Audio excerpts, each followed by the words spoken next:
Assalamualaikum warahmatullahi wabarakatuh. Perkenalkan, nama saya Ardian Safasaribu. Saya mahasiswa di salah satu Universitas Asahan dengan nomor induk 21031008. Di mana video pembelajaran kali ini dimaksudkan untuk tugas mata kuliah Bahasa Indonesia sebagai dosen Bapak Budi Wicaksono, MPD.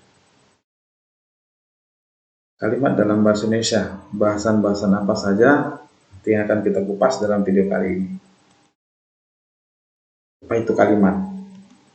Kalimat adalah suatu bahasa terkecil yang mengungkapkan pikiran yang utuh baik dengan cara lisan maupun tulisan. Kalimat juga merupakan suatu bahasa terkecil dalam wujud lisan. Kalimat diucapkan dengan suara naik turun dan keras lembut, di sela-sela jeda dan diakhiri dengan intonasi akhir yang diikuti oleh kesenyapan yang mencegah terjadinya perpaduan atau asimilasi bunyi, ataupun proses fonologis lain. Dalam wujud tulisan, kalimat dimulai dengan huruf kapital dan diakhiri dengan tanda titik, tanda tanya, ataupun tanda seru.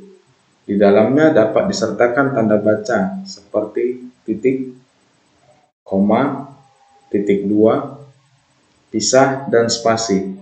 Tanda titik, tanda tanya, dan tanda seru pada wujud tulisan sepadan dengan intonasi akhir pada wujud lisan, sedangkan spasi mengikuti mereka, melambangkan kesenyapan. Jika dilihat dari hal-hal predikat, kalimat-kalimat dalam bahasa Indonesia ada dua macam, yaitu kalimat yang berprediksi kata kerja, kedua kalimat yang berprediksi bukan kata kerja. Unsur-unsur dalam kalimat. Unsur-unsur dalam kalimat ada 5. Yang pertama, predikat adalah bagian kalimat yang memberitahu melakukan tindakan apa atau dalam keadaan bagaimana subjek, kurung pelaku. Sebagai contoh, putranya tampan rupawan. Lalu nomor 2 ada subjek, adalah bagian kalimat yang menunjukkan pelaku atau sosok atau benda sesuatu hal atau masalah yang menjadi pangkal atau pokok pembicaraan. Sebagai contoh, yang berjilbab putih teman saya. Lalu yang ketiga ada objek, adalah bagian kalimat yang memberitahu melakukan tindakan apa atau dalam keadaan bagaimana subjek pelaku. Sebagai contoh, putranya tampan rupawan. Lalu yang keempat ada pelengkap, adalah bagian kalimat yang melengkapi predikat. Sebagai contoh, banyak orsospol berlandaskan Pancasila. Lalu yang terakhir, ada keterangan. Adalah bagian kalimat yang menerangkan berbagai hal tentang bagaimana kalimat yang lain. Sebagai contoh, anak yang baik itu rela berkorban demi orang tuanya. Jenis kalimat menurut struktur gramatikalnya. Pertama, kalimat tunggal. Kalimat tunggal terdiri atas satu subjek dan satu predikat. Lalu ada majemuk, majemuk setara. Kalimat majemuk setara terjadi dari 2 kalimat tunggal atau lebih. Lalu ada kalimat majemuk tidak setara. Kalimat majemuk tidak setara terdiri satu suku kalimat yang bebas dan satu suku kalimat atau lebih yang tidak bebas. Lalu yang terakhir ada kalimat majemuk campuran. Kalimat jenis ini terdiri atas kalimat majemuk tak setara, bertingkat, dan kalimat majemuk setara atau terdiri atas kalimat majemuk setara dan kalimat majemuk tak setara atau bertingkat. Ada jenis kalimat menurut fungsinya, yaitu kalimat pernyataan atau deklaratif. Kalimat pernyataan yang dipakai jika penutur ingin menyatakan sesuatu dengan lengkap pada waktu ia ingin menyampaikan informasi kepada lawan berbahasanya. Biasanya intonasi, menurun, dan tanda baca titik.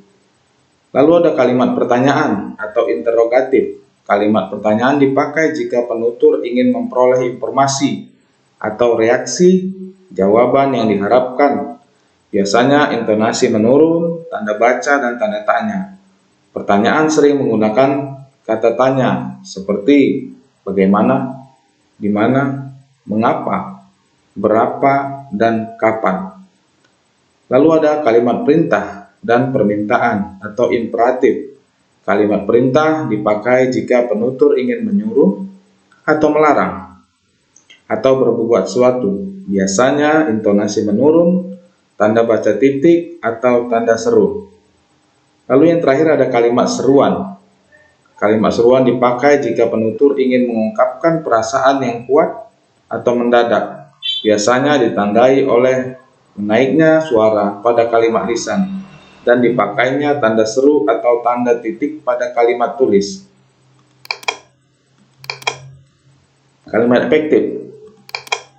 Kalimat efektif ialah kalimat yang memiliki kemampuan untuk menimbulkan kembali gagasan-gagasan pada pikiran pendengar atau pembaca, seperti apa yang ada dalam pikiran pembaca atau penulis.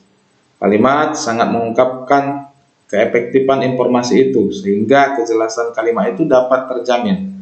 Sebuah kalimat efektif mempunyai ciri-ciri khas, yaitu kesepadanan struktur, keparalelan bentuk, ketegasan makna, kehematan kata, kecermatan penalaran, kepaduan gagasan, serta kelogisan bahasa. Dari pembahasan di atas dapat disimpulkan kalimat, bagian atau ujaran tulisan yang mempunyai struktur minimal subjek dengan lambang S, predikat dengan lambang P, dan intonasi finalnya menunjukkan bagaimana ujaran atau tulisan itu sudah lengkap dengan makna, bermakna berita, tanya, atau perintah. Lalu kalimat dapat dibedakan menjadi beberapa jenis menurut pertama jumlah klausa pembentuknya, kedua ada fungsi isinya, ketiga kelengkapan unsurnya, keempat susunan subjek predikatnya, kelima sudah sifat hubungan orthoraksi. Kalimat inti berbeda dengan kalimat ini. Kalimat inti adalah kalimat yang terdiri atas S dan R, sedangkan inti kalimat adalah kalimat yang terdiri atas inti-inti kalimat atau unsur-unsur kalimat, yaitu S, P, dan O. Demikian penjelasan video kali ini. Semoga bermanfaat. Terima kasih. Assalamualaikum warahmatullahi wabarakatuh.